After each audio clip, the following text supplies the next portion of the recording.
G'day legends, my name's Damian. Most people know me these days as the Wildman. Now we've come on an adventure today to a very special place, the mangroves. And these mangroves are the heart and lungs of Darwin Harbour. We're gonna have a look around, we're gonna see what we can find, and you never know, when you're out in nature, you often even find a part of yourself.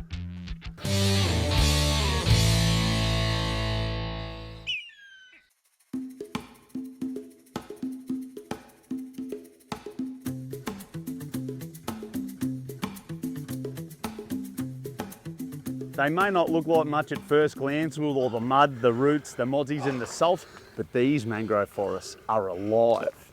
They're the nursery and the shield of the top end coast.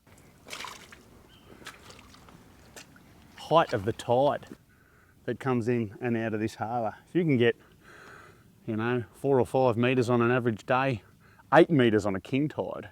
Because the tide's low at the moment, at my head height, we have a little mollusk. You've got to check this out, legends. So inside this hole here, inside the mangrove, is a tiny little micro ecosystem. So as the tide comes in, it fills up these hollows with water, and inside there is full of salt water. That's incredible. And you've got sponges, at least 2 species of crab. Oh there, yep, fish just went past. If you look a little bit closer, you'll be amazed at what you can find.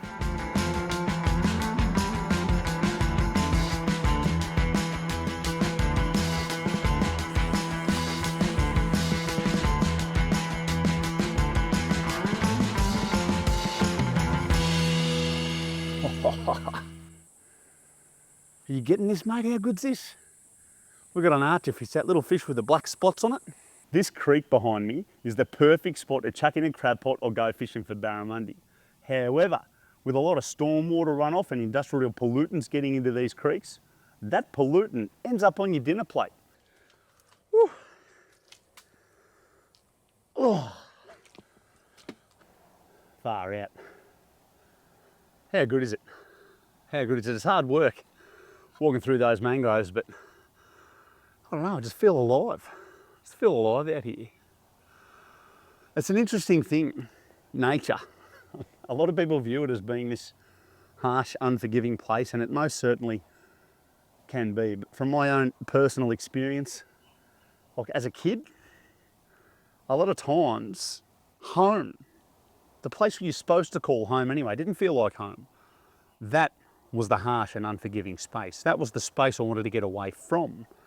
And the place I went to was nature. All the yelling stopped. All the judgment stopped. All the expectation stopped. I felt free. I felt there was no pressure on me whatsoever. And it really helped me just slow things down, slow my mind down. It just gives you a chance to process in your own time, in your own energy, in your own space. And that's a beautiful thing. I've taken a lot of things for granted in my life, but nature will never be one of those things. If I'm honest with you, it's a big part of why I fight so hard to protect it and educate people on it and try to build a connection with nature and other people. With you out there watching this.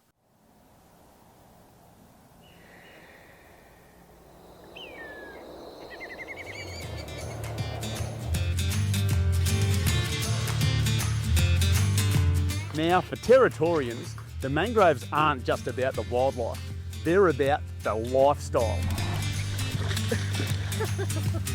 They're also a huge draw card for tourists, and I've seen that firsthand while guiding tours myself out on the beautiful Darwin Harbour. One really important thing to keep in mind, legends, is the strong cultural connection that First Nations people have with the top end. They've been living here for like 65,000 years. And when I look around, I am not surprised. This place is a paradise.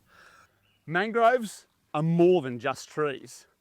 They're the life support for Darwin Harbour and everyone who calls this place home. They feed us, they protect us, and they store a lot of the carbon that keeps this climate stable.